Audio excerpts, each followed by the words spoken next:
रहे थे तो पहले से ही वहां पर वह ग्राह बैठा हुआ था।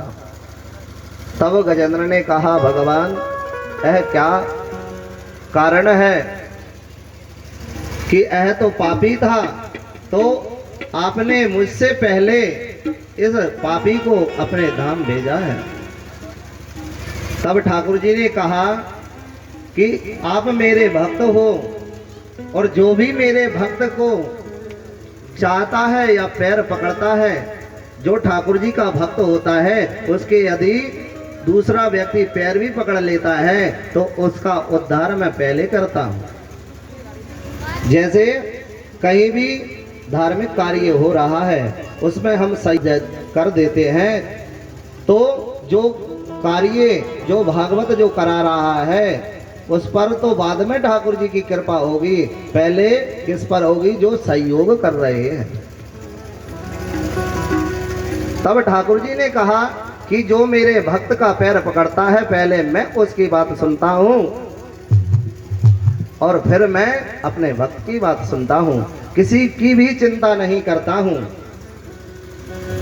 ठाकुर जी ने मध्य रात्रि में माता लक्ष्मी को भी त्याग दिया, गरुड़ जी को भी त्याग करके गजेंद्र की रक्षा करने के लिए आए। और महाराज हमारे जो जीवन में जैसा भी घटित होता है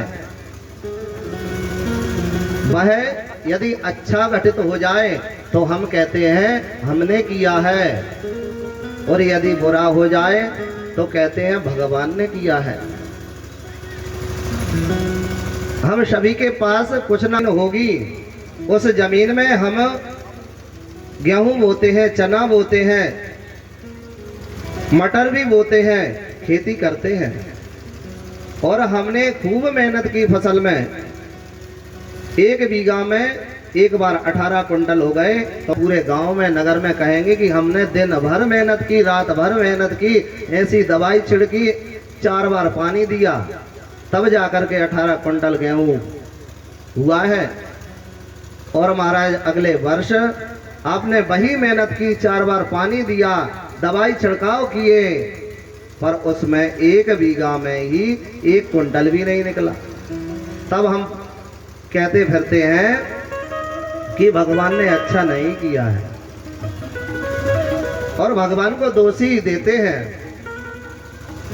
जब भगवान ने आपके ऊपर कृपा की थी, 18 कुंटल निकलवाया था 1 बीघा में, तब तो आपने अपनी प्रशंसा की, और बुरा हो गया तो भगवान ने किया है। पर हम यह नहीं सोचते कि जो होता है अच्छे के लिए ही होता है। हमारे जीवन में जो भी घटित हो रहा है वह अच्छे के लिए हो रहा है। कैसे? एक बार महाराज राजा अकबर और बीरबल दोनों शिकार खेलने के लिए जा रहे थे। तो जैसे ही जा रहे थे तो राजा अकबर का अंगूठा कट जाता है तलवार जल्दी जल्दी निकालने में, तो बीरबल हंस जाते हैं। अब जैसे ही हंसते हैं तो राजा को क्रोध हो जाता है और राजा क्रोधवश बीरबल से कहते हैं, मेरा अंगूठा कट गया है तलवार निकालने में और तुमको हंसने की पड़ी है, तुम मेरे सच्चे मंत्री नहीं हो सकते हैं। और महाराज मंत्रियों को बुला करके, सैनिकों को बुला करके राजा अकबर ने बीरबल को कहा कि जब तक मैं शिकार खेलने के लिए जा रहा हूं और जैसे ही शिकार खेलने के पश्चात मैं अपने घर को आऊं, महल को आऊं, तो मुझे बीरबल को जब तक इतना मारो और प्रातः काल होते ही इसको फांसी पे लटका देना, क्योंकि मेरा दुख मुझे हो रहा है और इसको मस्ती की पड़ी है। मेरा दुख तो बांटने में ये काम आ नहीं सकता है, तो ऐसा मंत्री रख के मैं क्या करूंगा। अब राजा अकबर की बात सैनिकों ने मानी और बीरबल जी को कारागार में डाल दिया और कोड़े मार रहे हैं, क्योंकि राजा की आज्ञा है और राजा शिकार खेलने के लिए वन को जाता है। अब राजा शिकार खेलते खेलते घने वन में चला गया और वहां अंधेरा हो जाता है। तभी वहां के जंगल के जो वासी हैं भील उन्होंने देखा कि कोई मनुष्य, कोई राजा हमारे सीमा के नजदीक आ गया है, आज हमारा जश्न मनेगा, क्योंकि उस दिन उनका त्योहार था कि हमको एक इंसान की बलि चढ़ाना है, तभी जश्न का प्रारंभ करेंगे। तब वह अकबर को देखते हैं और देखते देखते उन भीलों ने जाल बिछाया और उस जाल में अकबर को पकड़ लेते हैं। और जैसे ही अकबर को पकड़ते हैं और एक स्थान पर ले जाते हैं, अपने कुल देवता को बलि देने लगते हैं, तभी उनका साथी कहता है, महाराज हम बलि ऐसे इंसान की देते हैं जो अंग विहीन ना हो, जिसका अंग कहीं से कटा फटा ना हो, ऐसे व्यक्ति की हमको बलि देते हैं, तभी हमारा यह कार्य संपन्न हो सकता है। तब उन भीलों के मंत्रियों ने कहा कि महाराज यह भी तो ठीक है। तब एक भील ने देखा कि महाराज इनका तो अंगूठा कटा हुआ है, इनकी हम बलि नहीं दे सकते हैं, हमारे कुल देवता इनकी बलि स्वीकार नहीं करेंगे, इनको छोड़ देते हैं। तब महाराज अकबर को छोड़ देते हैं। वह अकबर ने सोचा कि मैंने कहा मेरा प्रिय मंत्री बीरबल को आज वह मेरे ही सैनिक फांसी दे देंगे प्रातः काल होते हुए, इसलिए मैंने उसके साथ अच्छा नहीं किया है, मुझे जल्दी जाना चाहिए, उसकी जान बचाना चाहिए। तब वह अकबर दौड़ते दौड़ते भागते भागते अपने महल के करीब आ जाता है और सैनिकों के पास जाता है और कारागार में चला जाता है और देखता है कि सैनिक बीरबल को फांसी की तैयारी कर रहे हैं। तब वह राजा कहता है कि बीरबल को छोड़ दो, बीरबल को छोड़ दो। तब सभी सैनिक बीरबल को छोड़ देते हैं।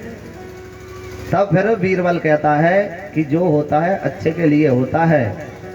राजा को बड़ा गुस्सा आ जाता है और राजा कहता है, अरे मूर्ख हो क्या, तुमको रात भर से कोड़े पड़ रहे हैं, तुमको दर्द नहीं हो रहा है और तुम बोल रहे हो कि जो होता है अच्छे के लिए होता है, तुमको अपनी चिंता तनिक भी नहीं है। तब बीरबल ने कहा कि महाराज आपने ही मुझे मृत्यु दंड दिया है और आप ही मुझे बचा रहे हैं, ऐसा क्यों कर रहे हैं। तब अकबर ने कहा कि मैं शिकार खेलने के लिए गया था, यदि मेरा अंगूठा नहीं कटता तो वो मेरी बलि चढ़ा देते। तब फिर बीरबल ने कहा कि जो होता है अच्छे के लिए होता है। तब राजा को गुस्सा आता है, बीरबल से कहते हैं कि बीरबल अभी भी तुमको दर्द नहीं हो रहा है, अभी भी तुम एक ही बात पर अड़िग हो कि जो होता है अच्छे के लिए होता है, ऐसा क्या हुआ। तब बीरबल ने कहा कि महाराज आपके साथ मैं भी आपके साथ शिकार खेलने के लिए जा रहा था, आपका तो अंगूठा कट गया था और आपको तो वह लोग छोड़ देते, पर आपके चक्कर में मैं फंस जाता, मेरा कोई अंगूठा नहीं कटा तो मेरी बलि वह लोग चढ़ा देते, इसलिए जो होता है अच्छे के लिए होता है। तब अकबर को वह बात समझ में आई और हमको नहीं आई। अकबर तो चले गए पर हम अभी हैं, तब भी हमको आ नहीं रही समझ में कि हम हमारे जीवन में भटकते रहते हैं और हम की मन की इच्छाओं के अनुभूत कार्य करने का प्रयास करते हैं, पर वह प्रयास हमारा विफल हो जाता है, क्योंकि जो ईश्वर हमको देता है उसी में हम संतुष्ट नहीं रह सकते, तो संसार के किसी भी सुख में हम जीवित और सुख नहीं भोग सकते। इसलिए जो व्यक्ति समझ जाता है कि जो होता है हमारे जीवन में वह अच्छे के लिए होता है, बुरे के लिए कभी नहीं होता है। तब महाराज सुखदेव जी राजा परीक्षित जी को यह वार्ता कर रहे हैं, कथा सुना रहे हैं। तब परीक्षित जी ने कहा, महाराज मैंने सुना है कि समुद्र मंथन हुआ था, तो वह क्यों हुआ, किस उद्देश्य से हुआ, क्या कारण हुआ। तब सुखदेव जी राजा परीक्षित जी को बताते हैं कि एक बार आकाश मार्ग से इंद्र को बड़े ही सुख सुविधा प्राप्त राजपाट अच्छे से करता है, पर उसको घमंड आ गया है।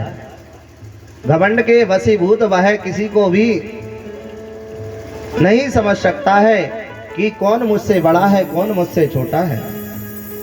और जैसे ही दुर्वासा ऋषि आकाश मार्ग में इंद्र को मिले तो दुर्वासा ऋषि ने अपने गले की माला उतार करके इंद्र को दी। जैसे ही महाराज इंद्र को दी तो इंद्र ने पहन ली, सम्मान रखा। और जब वहां से दुर्वासा ऋषि चले जाते हैं तो उस माला को उतार करके अपने वाहन हाथी की सूंड पर फेंक दी और वह सूंड से नीचे गिर गई और उसी माला पे से वह हाथी निकल गया। अब कुछ समय पश्चात वही दुर्वासा उसी मार्ग से वापस आए तो देखा कि मेरी दी हुई माला की ऐसी दुर्गति इंद्र ने की है। मैं आज इंद्र को श्राप देता हूं कि तुमको जो स्वर्ग का, अप्सराओं का मोह है, घमंड है, वह तुमसे छिन जाए। अब यह बात श्राप का महाराज दैत्यों के गुरु शुक्राचार्य जी को पता चलती है। जैसे ही शुक्राचार्य जी को पता चलती है तो वह शुक्राचार्य जी अपने शिष्यों दैत्यों से कहते हैं कि देखो भाई, अभी हम इंद्र को परास्त कर सकते हैं क्योंकि हमको ऐसा श्राप के विषय में अनुभूति हो रही है। क्योंकि महाराज ठाकुर जी कहते हैं मारम संबंधते होते न अचरज कोय, कमल नयन नारायण हो रहा सर्प सोए। क्योंकि भगवान नारायण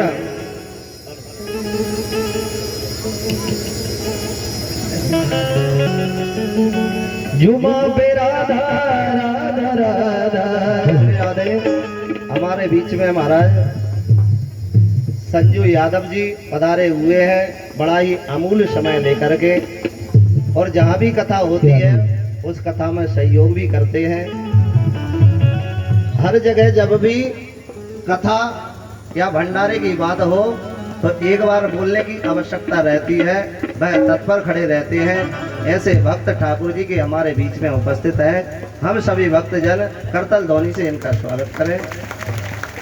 बोलिए वृंदावन बिहारी लाल की जय हो। जुबा पे राधा राधा राधा नाम हो जाए, जुबा पे राधा राधा राधा नाम हो जाए, कि दूरी कुछ ऐसा